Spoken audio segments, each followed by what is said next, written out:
Hello and welcome to Levant TV Headlines. UNICEF says it needs more than $900 million to help children affected by Syria's civil war next year and appealed to donors for support. Kurdish forces backed by foreign jets pressed an ambitious operation against the Islamic State group in northern Iraq, taking on the jihadists in their heart of their caliphate. Palestinians have submitted a draft UN resolution paving the way to a final peace deal with Israel, but the Palestinian representatives said there could still be negotiations on the text. Jihadists who have since joined the Islamic State group claimed twin murders of secular politicians that plunged Tunisia into crisis in 2013 in a video posted online. And Saudi Arabia, the largest producer in the OPEC oil cartel, cannot reduce its output, the kingdom's oil minister said, despite plunging prices. Now let's take a look at the top headlines in today's newspapers in the Middle East. Starting with the Egypt Independent, which leads reporting that U.S. State Department spokesman Jen Psaki says the U.S. administration has not yet reached a decision on how to go forward with Egypt's aid program. The paper also reports that the president of the Central African Republic, Catherine Samba Panza, has arrived in Cairo on an official visit to discuss joint cooperation between the two countries. UAE's Khalij Times leads reporting that a people-friendly strategy that links all sectors will be the core of the Dubai Plan 2021, launched on Wednesday by Sheikh Mohammed bin Rashid Al Maktoum.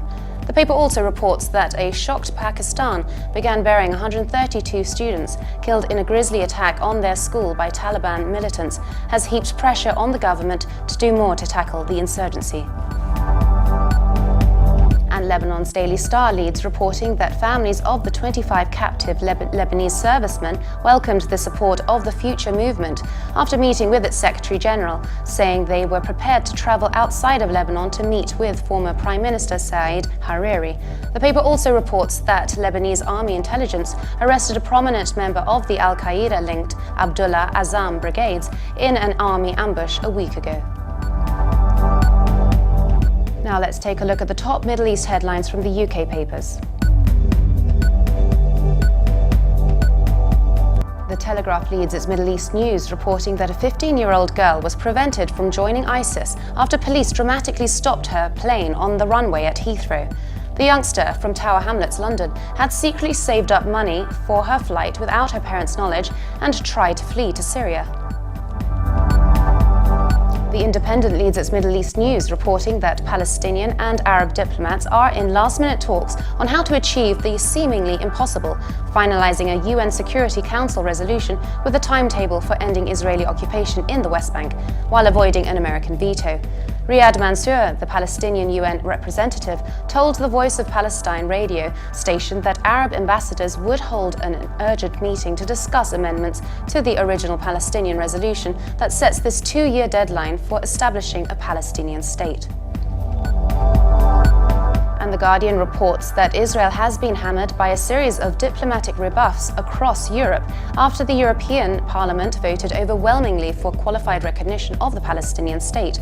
The vote on Wednesday came on the same day as a meeting of signatories to the Geneva Conventions warned that Israel must respect international humanitarian law in the occupied Palestinian territories.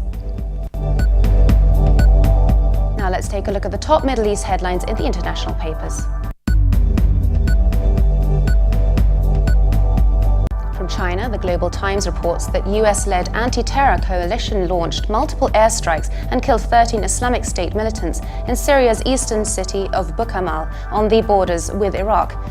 The attack came as the Syrian troops were also marching against the IS in southern Deir al-Zur near the main military airbase. And finally, Germany's Deutsche Welle reports that as winter approaches, making life for the Syrian refugees stuck in Lebanon even more miserable, one aid agency is trying to help by encouraging them to become more self-reliant. The Norwegian Refugee Council is now asking refugees what can they do for themselves with the aid provided to them. And for more updates, please visit levant.tv. Thanks for watching. Be sure to join us again tomorrow. Bye for now.